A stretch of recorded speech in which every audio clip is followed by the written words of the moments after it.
Hello dear students, welcome to my channel The Basic Science Mantra.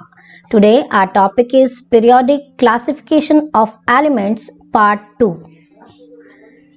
You have already studied about the Part 1, Chapter 5, Part 1, and in Part 1 we have studied about the scientists, the four renowned scientists who have classified the elements. In this second part, we'll study about trends in the modern periodic table. And what are these trends? Valency, atomic size, metallic character, and non-metallic character. First, we'll revise about the modern periodic table in which we have to study the trends. Henry Moseley in 1913 gave the modern periodic law, and according to this law he has made this modern periodic table.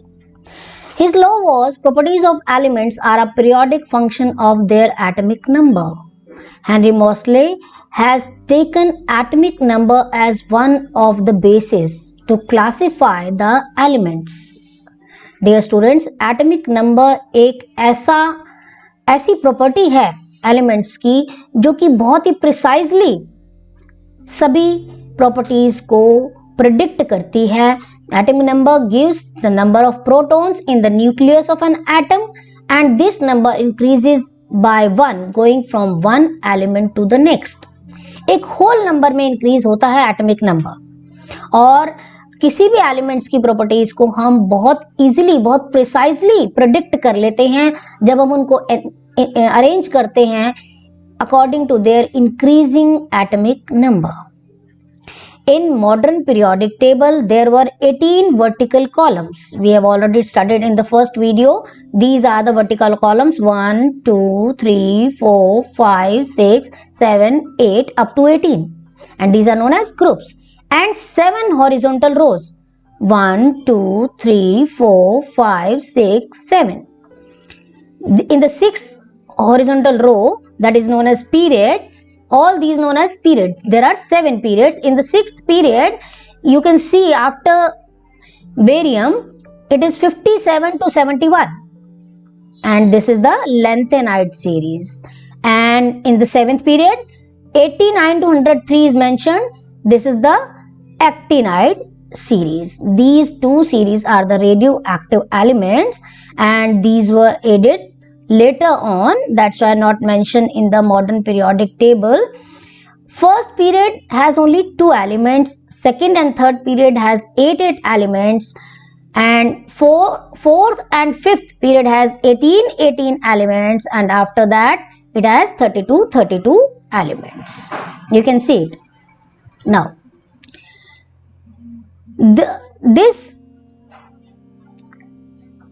These periods 1, 2, 3, 4, 5, 6, 7. 7 periods have. First period has only 2 elements, hydrogen and helium. Second period has 8 elements. You can see. Third period also has 8 elements. Fourth and fifth period has 18 elements, and sixth period has 32 elements, also known as rare earth metals. And seventh period is still incomplete, means we are still discovering the elements. In a period, last electron enters in the same shell as we move from left to right, and we'll learn more about this in the next slide. Groups. Students, you have 18 groups, vertical columns known as groups, 18 groups. The first group is known as alkali metal. First group, hydrogen, lithium, sodium, potassium, rubidium, cesium, francium. Second group is known as alkaline earth metals, beryllium, magnesium, calcium, strontium, barium, radon. And the 17th group, famous groups, fluorine, chlorine, bromine, iodine. This is known as halogens. And the last group is known as inert or noble gases, helium, neon, argon, krypton, xenon. All this you have studied in the first video also. We are just revising it. Now, coming to the next slide. As I have already told you, you need not to remember the whole table. Up to 10th class, you just need to remember the first 20 elements. You just see, this is the structure of the periodic table, and we have made these 18 columns, 1 2 up to 18, and 7 periods, 1 2 3 4 5 6 7, and in this we have just put the first 20 elements: hydrogen, helium, lithium, beryllium, boron, carbon, nitrogen, oxygen, fluorine, neon, sodium, magnesium, aluminium, silicon, phosphorus, sulfur, chlorine, argon, potassium, and calcium. So my dear students, there is an easy way, or you can say the funny way, to remember all these 20 elements. How we can remember, and we can also remember their atomic number in a funny way. How? This is the funny way. He, hydrogen, helium, 1 2. ले, बेबे, बोल, सुई, नाल, orange, फड़, ने, ले, lithium, बेबे, beryllium, बोल, बोरोन, सुई, कार्बन, नाल, नाइट्रोजन, ऑरेंज, ऑक्सीजन, फड़, फ्लोरीन, ने, नियॉन. 3 4 5 6 7 8 9 and 10. नाम, मंगाराम, आलसी, पैसा, सारा, कल्ला, आर्या. नाम Na, sodium, Mangaram, Mg, magnesium, आल, एल्यूमिनियम, सी, सिलिकॉन, पैसा, फास्फोरस, सारा, सल्फर, कल्ला, chlorine, Arya, argon. And then potassium and calcium, you can just remember them. Potassium and calcium 19 and 20. और क और का, क और का, ह और ही, क और का, और बीच में ये दो लाइंस, ले, बेबे, बोल, सुई, नाल, ऑरेंज, फड़ने, एंड नाम, मंगाराम, आलसी, पैसा, सारा, कल्ला, आर्या. आप एक बार इनको अपने हाथ से लिख कर देखेंगे और सीरियल वाइज 1 to 20 काउंटिंग लिखेंगे. You will just remember the first 20 elements with their atomic number, and it's very important to learn the atomic number to answer all the questions of this chapter, periodic elements. Now this is the 9th class topic, but just to revise, I have just drawn these atomic structure. What is the atomic structure? Atomic structure क्या होता है बच्चों? किसी भी atom का मैंने कोई randomly 6 atoms ले लिए हैं. कौन कौन से? हाइड्रोजन का, हीलियम का, lithium, carbon, sodium and phosphorus, और उनके एटॉमिक नंबर लिख लिए हैं. आपने एटॉमिक नंबर लिखने पिछले ही स्लाइड में सीखे हैं. तो हाइड्रोजन एटॉमिक स्ट्रक्चर में क्या बनाते हैं हम? पहले बनाते हैं एक न्यूक्लियस. न्यूक्लियस में क्या होता है? न्यूक्लियस में होता है प्रोटॉन और न्यूट्रॉन, और उसके बाहर बनाते हैं हम शेल्स. वो जो शेल्स होते हैं उसमें इलेक्ट्रॉन रिवॉल्व करते हैं, उनको बोलते हैं हम shells, energy shells, energy levels बोलते हैं, और उनके नाम होते हैं K, L, M, N respectively. तो हाइड्रोजन का जब हम एटॉमिक स्ट्रक्चर बनाते हैं, सबसे पहले हम लिखते हैं इलेक्ट्रॉनिक कॉन्फ़िगरेशन. मैंने शॉर्ट फॉर्म लिख दिया है EC, इलेक्ट्रॉनिक कॉन्फ़िगरेशन. आपको याद होगा 9th में हम बनाते थे. और इलेक्ट्रॉन एंट्री करते हैं. पहले शेल में सिर्फ 2 ही इलेक्ट्रॉन आ सकते हैं. 2 8 8 18 18 इस तरह से इलेक्ट्रॉन्स की एंट्री होती है. पहले शेल में सिर्फ 2 ही इलेक्ट्रॉन आ सकते हैं, लेकिन हाइड्रोजन के पास तो केवल एक ही इलेक्ट्रॉन होता है.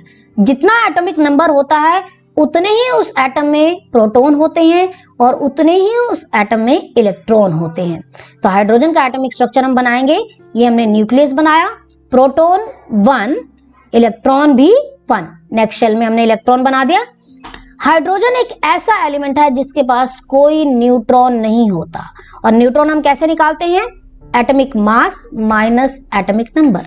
ये ऊपर वाला एटॉमिक मास, नीचे वाला एटॉमिक नंबर, 1 - 1 0. तो hydrogen is the only element जिसके पास कोई भी न्यूट्रॉन नहीं होता. 1 प्रोटॉन एंड 1 इलेक्ट्रॉन होता है. हीलियम का एटॉमिक स्ट्रक्चर ड्रॉ करते हैं. इसके पास 2 एटॉमिक नंबर है, और इलेक्ट्रॉनिक कॉन्फ़िगरेशन लिखेंगे. पहले शेल में 2 इलेक्ट्रॉन आ सकते हैं, 2 के 2 पहले शेल में आ गए. ये हमने न्यूक्लियस बनाया.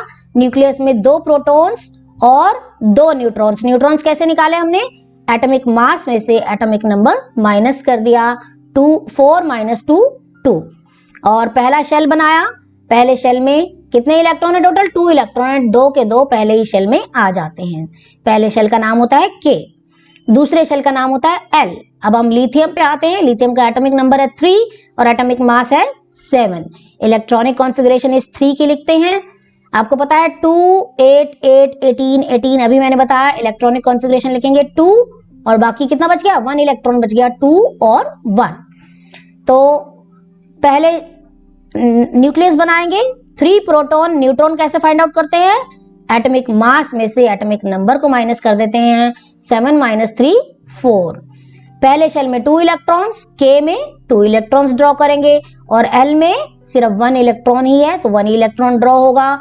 सिमिलरली कार्बन का एटॉमिक स्ट्रक्चर जब हम ड्रॉ करते हैं, कार्बन के पास एटॉमिक नंबर है 6, एटॉमिक मास है 12। तो इलेक्ट्रॉनिक कॉन्फ़िगरेशन क्या हो गई? 6 की इलेक्ट्रॉनिक कॉन्फ़िगरेशन लिखेंगे 2 और बाकी बच गए 4 इलेक्ट्रॉन्स, जबकि सेकंड शेल में हमारे पास 8 इलेक्ट्रॉन्स का स्पेस होता है। 8 इलेक्ट्रॉन्स आ सकते हैं लेकिन हमारे पास बचे ही 4 हैं तो 4 लिख देंगे। पहले न्यूक्लियस बनाएंगे। न्यूक्लियस में प्रोटॉन है 6, जितना एटॉमिक नंबर उतने ही प्रोटॉन्स। न्यूट्रॉन्स कैसे निकालते हैं? एटॉमिक मास में से एटॉमिक नंबर माइनस करते हैं। 12 - 6 6। पहला शेल बनाएंगे। पहले शेल में 2 इलेक्ट्रॉन, K में 2 इलेक्ट्रॉन और L में कितने इलेक्ट्रॉन है इसके पास? 4 इलेक्ट्रॉन्स है तो 4 इलेक्ट्रॉन्स ड्रॉ कर देंगे। सिमिलरली सोडियम का एटॉमिक स्ट्रक्चर हम बनाएंगे बच्चों। सोडियम है 11 23, 11 है एटॉमिक नंबर, 23 है atomic mass. This is nucleus. Nucleus में होते हैं प्रोटॉन और न्यूट्रॉन। प्रोटॉन हो गए 11 और न्यूट्रॉन हो गए 23 - 11 12। सिमिलरली सोडियम का एटॉमिक स्ट्रक्चर हम बनाते हैं बच्चों। सोडियम का एटॉमिक नंबर है 11 और एटॉमिक मास है 23। एटॉमिक नंबर जितना होता है उतने ही प्रोटॉन होते हैं। न्यूक्लियस बनाएंगे। प्रोटॉन इक्वल टू 11 और न्यूट्रॉन कैसे निकालते हैं? Atomic mass minus atomic number 23 - 11 12। अब इलेक्ट्रॉनिक कॉन्फ़िगरेशन लिखेंगे 11 की 2। दूसरे शेल में कितने आ सकते हैं? 8। टोटल कितने हो गए? 2 + 8 10 और कितना बच गया? 1 इलेक्ट्रॉन बच गया, उसको हम थर्ड शेल में डाल देते हैं। थर्ड शेल में भी कितने इलेक्ट्रॉन आ सकते हैं बच्चों? 8 इलेक्ट्रॉन आ सकते हैं। फर्स्ट शेल बनाएंगे K, उसमें 2 इलेक्ट्रॉन्स। दूसरा शेल बनाएंगे L, उसमें 8 इलेक्ट्रॉन और थर्ड शेल बनाएंगे M, उसमें सिर्फ 1 इलेक्ट्रॉन है तो 1 इलेक्ट्रॉन डाल देंगे। लास्ट जो हम एटॉमिक स्ट्रक्चर बनाने वाले हैं फास्फोरस का, फास्फोरस होता है 15 31। 15 की इलेक्ट्रॉनिक कॉन्फ़िगरेशन बच्चों लिखेंगे 2 8। थर्ड शेल में भी 8 आ सकते हैं लेकिन फास्फोरस के पास कितने बच गए? 2 और 8 10 हो गए, 5 बच गए। 15 का ब्रेकअप 2 8 5।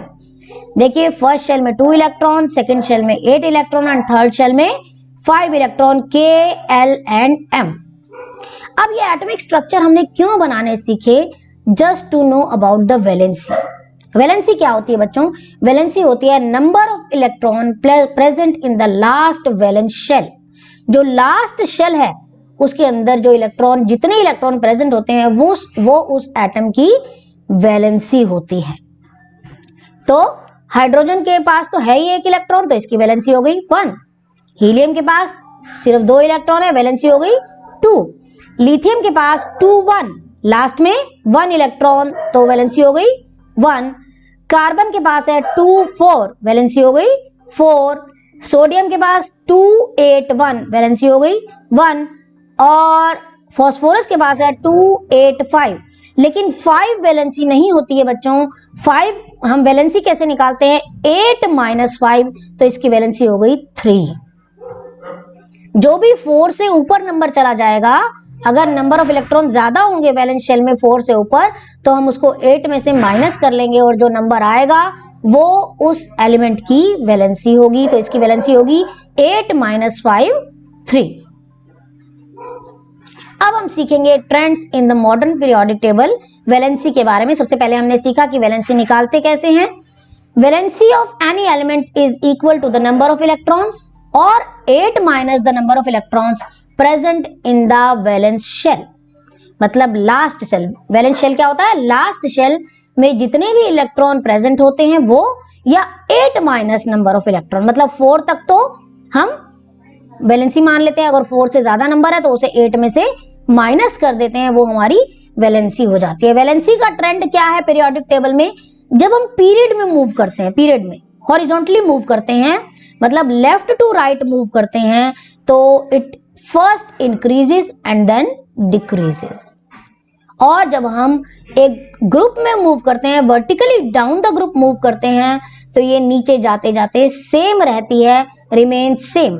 मतलब जैसे कि फर्स्ट ग्रुप अल्कली मेटल्स का जो ग्रुप है उसकी वैलेंसी 1 है, और उसके साथ अल्कलाइन अर्थ मेटल्स का जो ग्रुप है उसकी वैलेंसी 2 है।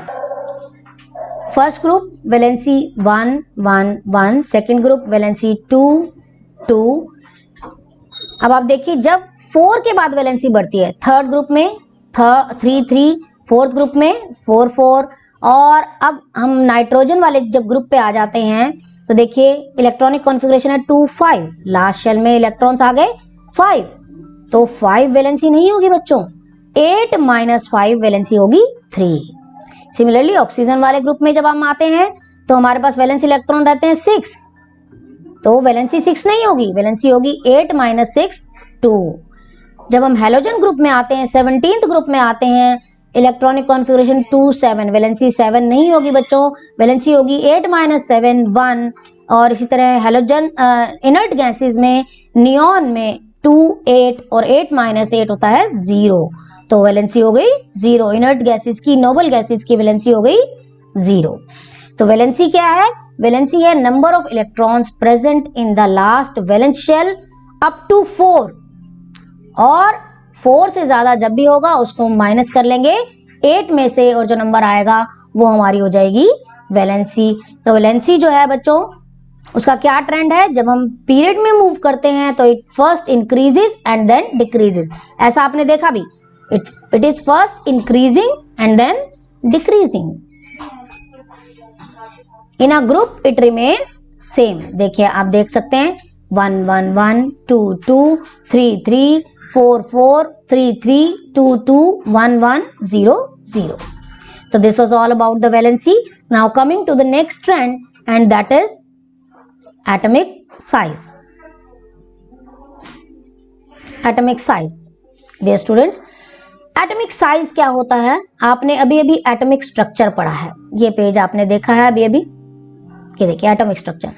तो न्यूक्लियस से और लास्ट शेल का जो डिफरेंस है, न्यूक्लियस के सेंटर से लास्ट शेल का जो डिफरेंस है वो इसका एटॉमिक साइज कहलाता है कि एटम कितना बड़ा है। जैसे इसमें atom is big, this atom is small, this atom is big.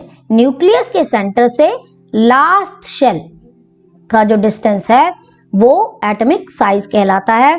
तो देखते हैं हम एटॉमिक साइज क्या होता है। It is the distance between the centre of the nucleus and the outermost shell of an isolated atom.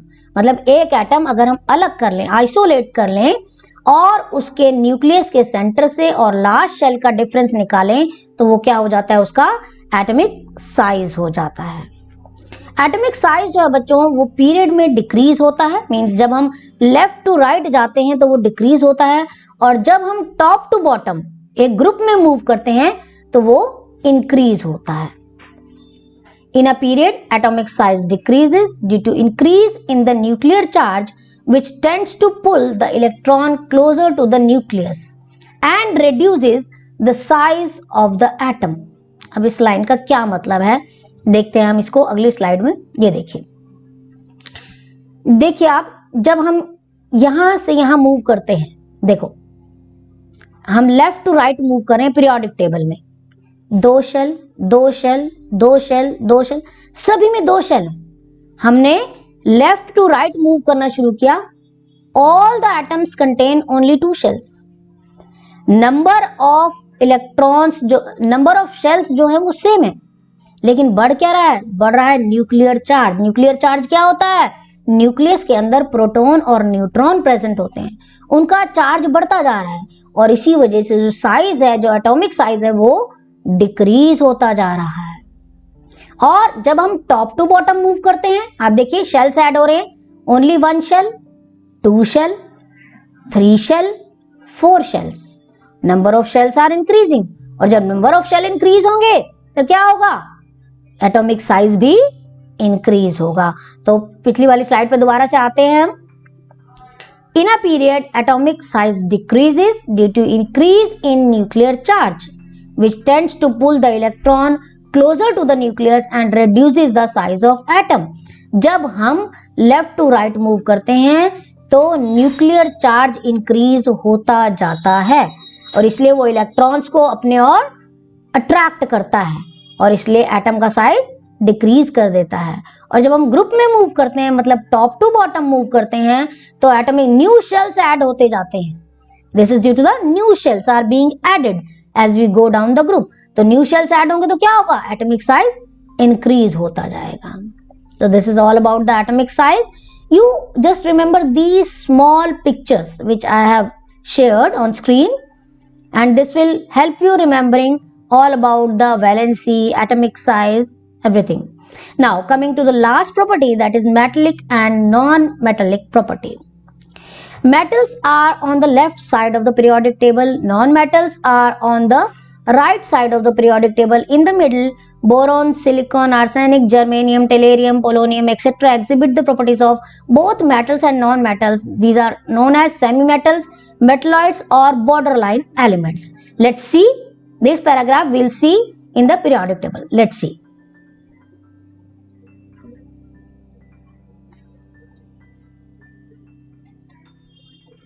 देखिए बच्चों, ये है आपकी modern periodic table. Modern periodic table में आपने देखा लेफ्ट हैंड साइड पे ये सारे हैं मेटल्स, राइट हैंड साइड पे ये सारे हैं नॉन मेटल्स, और ये ग्रीन कलरेशन के आप जो देख रहे हैं, these are border line elements. They contains properties of metals and non metals, boron, silicon, germanium, arsenic, tin, tellurium, polonium, ये सारे border line elements they contain, these are therefore these are called metalloids. और बाकी left hand side जो है सारे metals हैं। But आप देख रहे हैं मेटल्स और नॉन मेटल्स मींस जब हम लेफ्ट से राइट जा रहे हैं तो मेटालिक कैरेक्टर क्या हो रहा है, डिक्रीज हो रहा है, और नॉन मेटालिक कैरेक्टर क्या हो रहा है, इंक्रीज हो रहा है। और जब हम टॉप टू बॉटम आते हैं तो मेटालिक कैरेक्टर इंक्रीज होता है और नॉन मेटालिक कैरेक्टर डिक्रीज होता है। ऐसा क्यों होता है, जो मेटल्स होते हैं बच्चों वो इलेक्ट्रॉन छोड़ सकते हैं। देखिए, metallic character decrease in a period, increase in a group, non metallic character increase in a period, decrease in a group. As we move from left to right, tendency to lose electron decreases due to increase in nuclear charge. बच्चों ये बात आपने atomic size में भी पढ़ी है। Atomic size जब हम लेफ्ट टू राइट जाते हैं तो डिक्रीज होता है। पीरियोडिक टेबल में जब हम लेफ्ट टू राइट मूव करते हैं तो एटॉमिक साइज डिक्रीज होता है। क्यों डिक्रीज होता है, due to increase in the nuclear charge. और this is the reason only metallic character decrease होता है। एटॉमिक साइज डिक्रीज होगा, tendency to lose electron decrease होगी और मेटालिक कैरेक्टर भी डिक्रीज होगा। और and as we move from top to bottom, size increase होगा। जैसे कि आपने पढ़ा था, नंबर ऑफ शेल्स इंक्रीज होते जाते हैं, इसलिए टेंडेंसी टू लूज इलेक्ट्रॉन्स भी इंक्रीज होती जाती है और मेटालिक कैरेक्टर भी इंक्रीज होता जाता है। तो देखते हैं, एक बार हम अपना पीरियोडिक टेबल देखते हैं दोबारा से। ये देखिए, पीरियोडिक टेबल में आप देखते हैं लेफ्ट हैंड साइड पे हैं मेटल्स, राइट हैंड साइड पे हैं नॉन मेटल्स।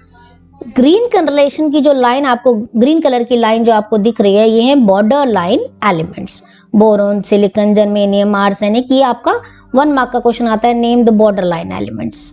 तो as we move from left to right, metal से नॉन मेटल्स पे आ गए, that means metallic character decreasing. And as we move from top to bottom, atomic size increases and therefore metallic character increases. Metals are also known as electropositive elements. तो electropositive कौन हो गए, electropositive हो गए जो इलेक्ट्रॉन्स को loose कर सकते हो। मेटल्स की एक टेंडेंसी होती है इलेक्ट्रॉन्स को लूज करने की, और इसीलिए मेटल्स को हम इलेक्ट्रोपॉजिटिव भी कहते हैं। और वो टेंडेंसी भी कैसे चलती है, जब हम लेफ्ट टू राइट जाते हैं वो टेंडेंसी डिक्रीज होती है, और जब हम टॉप टू बॉटम आते हैं वो टेंडेंसी इंक्रीज होती है, और इसी वजह से जब हम लेफ्ट टू राइट जाते हैं मेटालिक कैरेक्टर डिक्रीज होता है, और जब हम टॉप टू बॉटम आते हैं मेटालिक कैरेक्टर इंक्रीज होता है। As we move from top to bottom, tendency to lose electron increases. ये पहले ही बता दिया मैंने आपको। Why? Due to increase in size. Number of shells increase होते जाते हैं as we move from one element to the another element, and therefore metallic character increases. Metals are known as electropositive. Non-metals are known as electronegative. Electropositive means they can lose electron. Electronegative means they can accept electrons, and non-metallic character increases in a period, decreases in a group. So question answer we'll do in the next video. Thank you.